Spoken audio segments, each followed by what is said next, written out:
what'd you think? We were just gonna jump right into the training, and I not give you some tools that'll help you get ahead?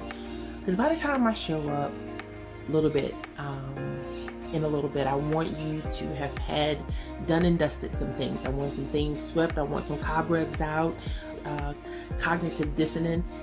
There's going to be some things you hear that's going to just totally disrupt what you normally have believed about what you believe. A lot of times we're limited to what we know, and we don't know what we don't know. So that being said, you're here. I'm excited that you're here. The first thing we're going to do is I hope you spend some time what you hope to get.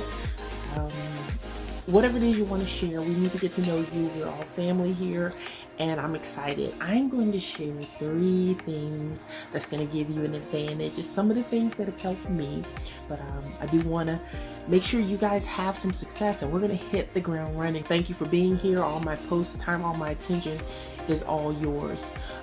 So the first thing I want to do is just give you a quote from Henry D. Thoreau, and that's my first point. The first thing I want you to understand is, and I'm going to paraphrase it, is it's not the goal or the outcome that's the great thing. The thing that's most important is not that you had success. It's not important that you make a lot of money, you live in a certain type of living, you have the quality of life. What's important is the journey. So Thoreau says it's not the goal or the outcome that's important, it's who you became along the journey. So we're going to spend 5 days together. You're going to accomplish some things, but I want you to take note of who you're becoming over these next 5 days. So the first point I want to say is that yes, it's going to be awesome that you're going to learn how to position yourself as a solution in real estate. You're going to learn the tax advantages. You're going to learn how to create income streams. But that's not important. What's important, and that's profound to me, is who are you going to become? What's this going to give you the ability to do? How's this going to change and reframe how you see yourself and your contribution in life? So, story about me. I started out in an orphanage. I graduated at 17 years old. If you followed me any length of time, you've heard my story. And actually, don't feel sorry for me. The orphanage was the best time of my life. I felt more secure. The trauma for me was having to leave. I was only 17. I wasn't ready. I was ordinary, plain. I had high hopes. They'd taken such good care of me, and I was like, how am I going to continue this on my own? And I got dropped off by my social worker with my trash bags for the last time because I was a foster kid in my college that I didn't have housing for. So I was put in a rooming house. It was quite nerve-wracking because it was just me by myself, and I had to figure this thing out. How was I going to do it? No bank account, no car. I didn't know anything.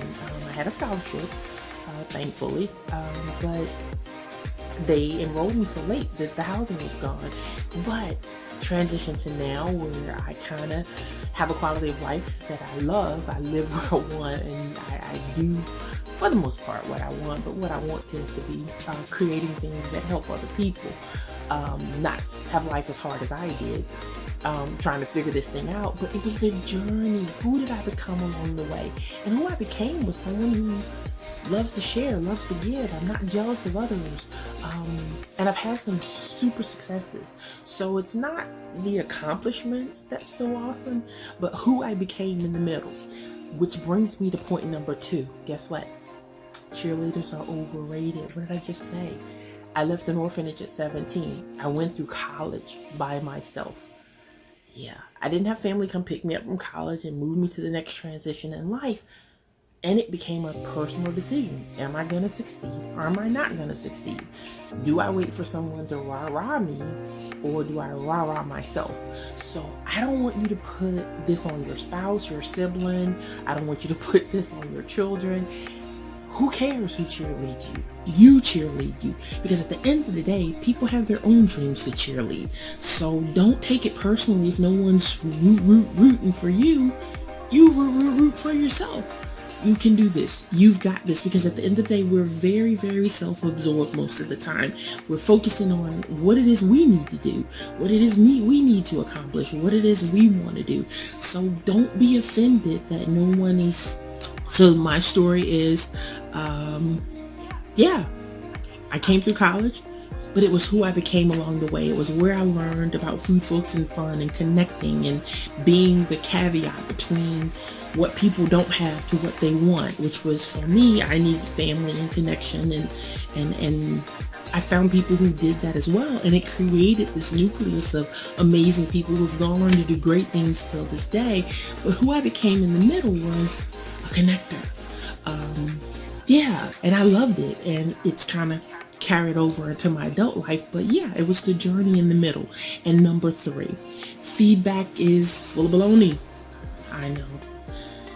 Don't wait for feedback either. Don't ask people for opinions. I hate surveys because people don't know what they want. Don't send surveys out and ask people, well, what is it? What do you agree with? Don't put your ideas in front of other people, because at the end of the day, remember this, people are coming from their own filters. So when you ask someone for an answer, they're going to answer you from their filter, their worldview, their experience. And if you put the whole weight of what you're trying to decide on someone who's hangry, on someone who's PMSing, on someone who doesn't like your face, like, you don't know where they're coming from, and they don't know anyway. So here's my encouragement. Limit your feedback to people who have made an investment in you and who qualify, if you must get feedback. Other than that, do your due diligence, do your homework, test some things out, allow yourself a little space to make errors. I know school taught us you can't fail, F's are bad. F's mean you tried, F means you stepped out, F means, well, I know what not to do next time. So let me encourage you, don't put all your ideas in front of other people if you're going to give the full weight of what you do based on their responses. Those are the 3 things. Number 1, it's who you become along the journey during these 5 days. That's important. Number 2, cheerleaders, overrated. Number 3, feedback is BS because it's coming from somebody else's filter. You got this. We're going to do this together. We're going to learn together. We're going to grow together. And I'm excited you're here. I hope you found this valuable. Let me know in the comments. And don't forget to introduce yourself. And I'll see you. Bye.